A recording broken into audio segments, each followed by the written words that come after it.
Looking for a new career? Welcome to Do HVAC Training Service Center in North Charleston. Enroll today in our comprehensive HVAC training hands-on field experience-based program, covering troubleshooting, maintenance, installation, and more on various HVAC systems and ductwork. We offer EPA and NAEP preparation and testing, along with various certifications. Enjoy payment options. Achieve certification in under 5 months. Enroll now for your new journey of skill development and career advancement. Log on to dewhvactrainingsc.com to inquire. Hi everybody, it's me, host Brianna Whitney. As you know, we're in the middle of our season about the zombie hunter case, and we will be releasing more episodes on that investigation next week. But with breaking news on a major new true crime case happening this week, we want to bring you all the details in the homicide case of 41-year-old Benjamin Anderson, who went missing in Phoenix on New Year's Eve and was eventually confirmed found dead that same night. This Phoenix man seemed to suddenly vanish into thin air.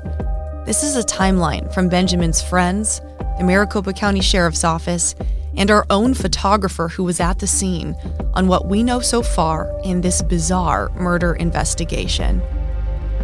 This is True Crime Arizona, the podcast.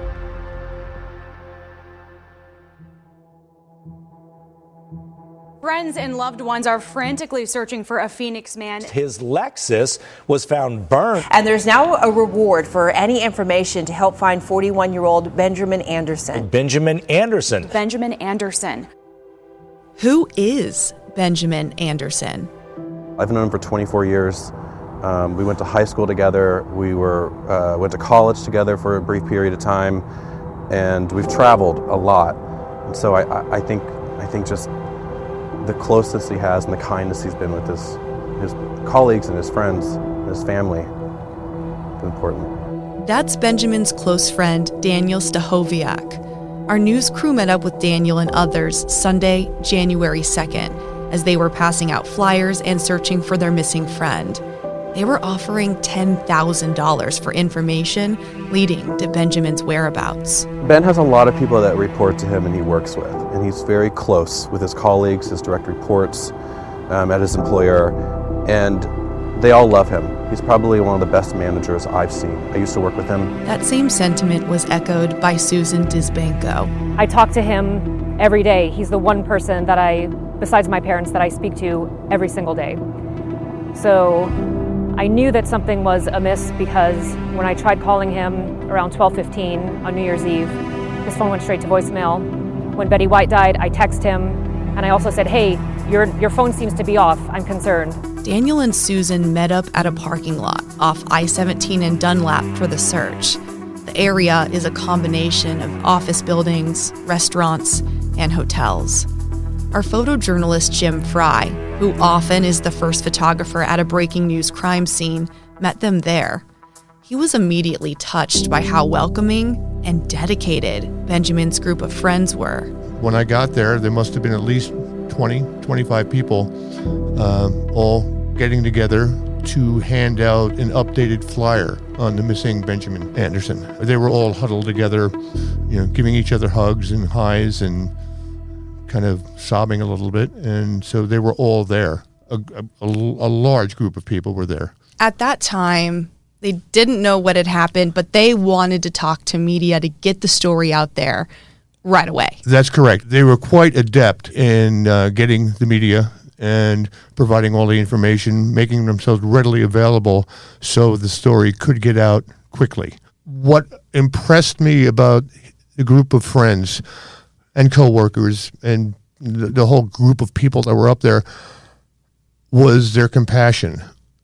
I mean, they were truly concerned for Benjamin's well-being. Never in the missing persons case have I ever worked on that I've ever seen a group of more dedicated people in finding their friend. Benjamin was supposed to take care of his dog at his parents' house on the night of New Year's Eve. His name is Butkus, who is the light of his life, the apple of his eye. He loved this dog more than just about anything. So the fact that no one had heard from him, and the fact that he did not appear at his parents' house to be with Butkus on New Year's Eve, which we all know is incredibly difficult for dogs and veterans who deal with PTSD due to the fireworks. So him not showing up at his parents' house and him not answering any of our calls was a definite cause for concern. Something was really wrong here. Susan knew it in her gut. I would tell him regularly how I thought that he was the best person that I knew and that he was the nicest person that I knew. Sorry.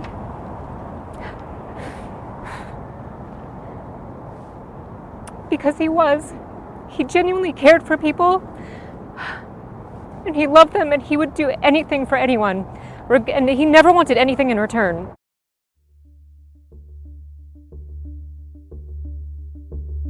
The story begins the morning of New Year's Eve, December 31st, when Benjamin was supposed to get together with Daniel Stachowiak. Ben went missing on December 31st, and we were planning on meeting with him at 9:30 in the morning for brunch.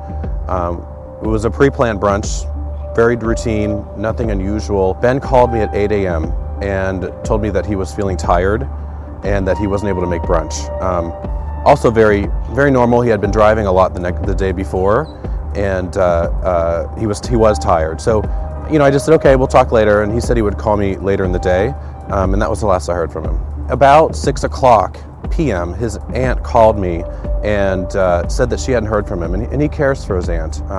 She lives in Sun City. He lives here in Central Phoenix, and she was concerned about his whereabouts. Daniel had a key to Benjamin's condo. He lived nearby to his friend. So he went over to his condo to see if he could find him, or at the very least, look for any clues as to where he might be. It appeared that he sort of left in a hurry. There was cash on the counter. His doors were locked first. There was cash on the counter. He wasn't there. I think what struck us a little bit was that there was a wet towel on his bed. So it appeared he had taken a shower at some point, but he never leaves a towel on his bed, or never left a wet towel on his bed. And his credit cards were there. So his personal credit cards, his debit card we found in a drawer. So we knew he left with his phone, his keys, his car wasn't there, but didn't take any cash that we can see or any credit cards. It started to turn from that point, wondering where he was, what was going on. Daniel knew Benjamin drove a Lexus. They do a little research and make a call. We ended up calling Lexus to get some more information about the vehicle's location. Now, unfortunately, Lexus knew where it was. They could see it, but they wouldn't tell us. They wouldn't give us that information. They refused until the Phoenix Police Department was involved, and they would share that with them. The Lexus was able to contact Phoenix Police later in the evening after we were insisting, and gave the vehicle's location. The vehicle was located at the Super 8 by Wyndham off of the I-17 in Dunlap. That was certainly a random location to this group of friends, nowhere that Benjamin normally would be. Phoenix police officers head there. At that point, a police officer called us, and it's about 10 o'clock in the evening, and said that they were at the Super 8, the vehicle was not there. We knew the vehicle was moving. Lexus after us pleading and begging, told us that the vehicle was somewhere on the Black Canyon Highway or nearby, and had left the Super 8. So it wasn't there. We were already in the area. A bunch of us were already in the area. We decided to go to the Super 8, checked out ourselves. The officers were still there. And then we came across the street to the Sheraton Crescent on I-17 in Dunlap. And we knew we just wanted to start looking at hotels, because that's primarily what's along this Black Canyon Highway. Daniel and his friends searched the Sheraton parking lot and then the parking garage itself. This is where the case takes a very, very bizarre turn. And we got to the 4th floor, and there was Ben's Lexus sitting on the 4th floor. There were 3 individuals. 2 of them were standing outside of the vehicle. One of them was sitting inside the vehicle. And we immediately noticed that was the Lexus. They immediately noticed us. They were backed in. We drove around the corner, and desperately we're calling 911. This is about 12:20 in the morning, so New Year's Day at this point. And they began to depart. So as they were leaving, we decided to give chase. They knew we were onto them, and they moved very quickly outside of the garage, turned onto the frontage road at I-17 in Dunlap, and then turned right into this very parking lot and then went through the dirt roads across the way from the parking lot. We followed over curbs. The situation was starting to become dangerous at this point, and we continued to follow them. They stopped, began to back up, and then turned and left this parking lot, turned left to go down the frontage road the wrong way with their lights off. The situation then was becoming much more apparently dangerous, and we waited for the officers to appear. It's now the dark of night, early morning hours, on New Year's Day. The group of friends calls Lexus one more time, trying to get more information. They said Lexus told them the tracking device was now offline, likely tampered with, but they were able to get a final zip code and general area of where the very last tracking ping was before the device was turned off. They mentioned the Cave Creek Complex Park, which is right here north of the Sheraton, and then that's when we decided approximately 3 to 4 o'clock in the morning to come back up here and drive around. And the last parking lot we came to was the one where the chase originally started, just north of the Sheraton, here at the UEI College. And at the north end of this college, right here is where the vehicle was found, destroyed and burnt. It had already been distinguished by the fire department as well. Somebody had posted video of the car burning to a social media app. At the time, Daniel didn't know what he had been looking at was Benjamin's car. The video of the car on fire was caught on the Citizens app, and it was broadcast live. We were monitoring Citizen, but we didn't think anything of it because there's a lot of incidents that were happening on New Year's Day. At this point, the car had been reported stolen. So now we have a stolen police report. We have a missing persons report, and we noticed he has a duffel bag, a unique duffel bag. It was in the trunk of the vehicle, the burned out vehicle, obviously destroyed. He also had a lamp that he had purchased 3 days ago from Costco. It was in the trunk of the vehicle, so we knew it was his. And the cell phone was last pinged at 8:27 a.m. the day he went missing. And there's been no activity since. When our team spoke with Daniel and Susan at the search, Benjamin's body had not been found yet. But Daniel talked vaguely about the kind of work Benjamin did.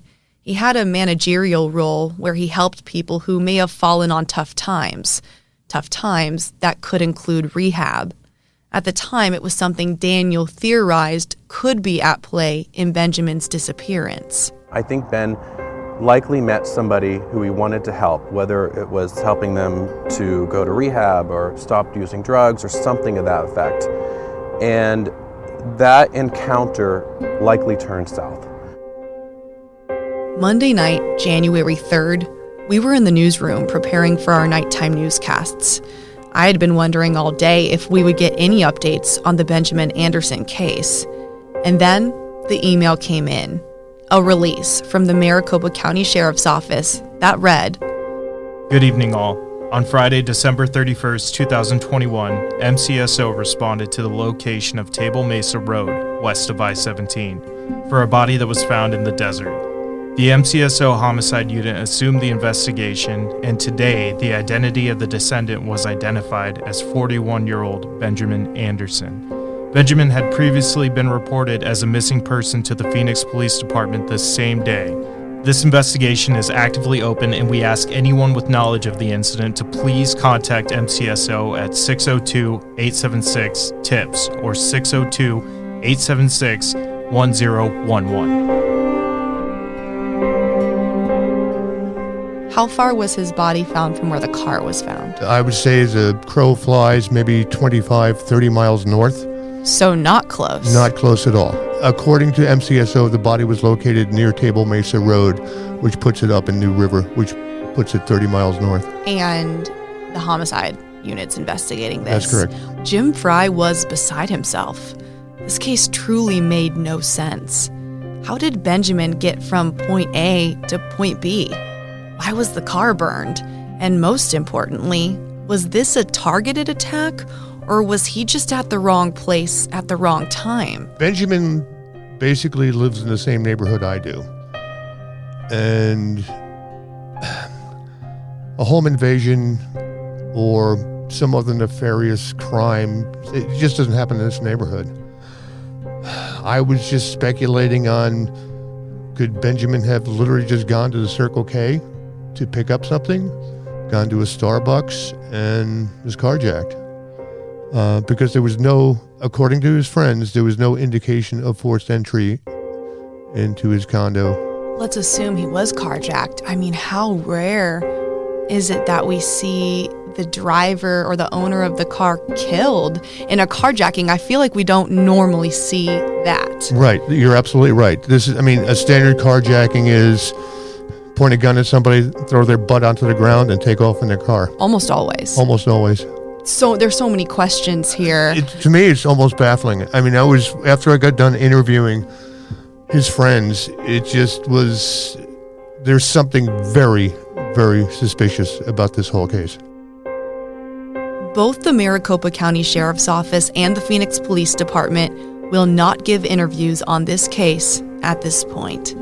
Several of Benjamin Anderson's friends wanted to talk to our reporters today about the update and the case, but told us they were told by the Sheriff's Office not to talk to media or talk publicly about the case right now. These are all the details we know about the investigation up to this point. We will stay on top of any and all developments as they become available. In cases like this, it's such a high-profile case that I'm assuming that not only Phoenix PD, but also Maricopa County Sheriff's Department are working diligently to find out who's responsible for this. If you have any information on what happened to Benjamin Anderson on New Year's Eve, please call the Maricopa County Sheriff's Office.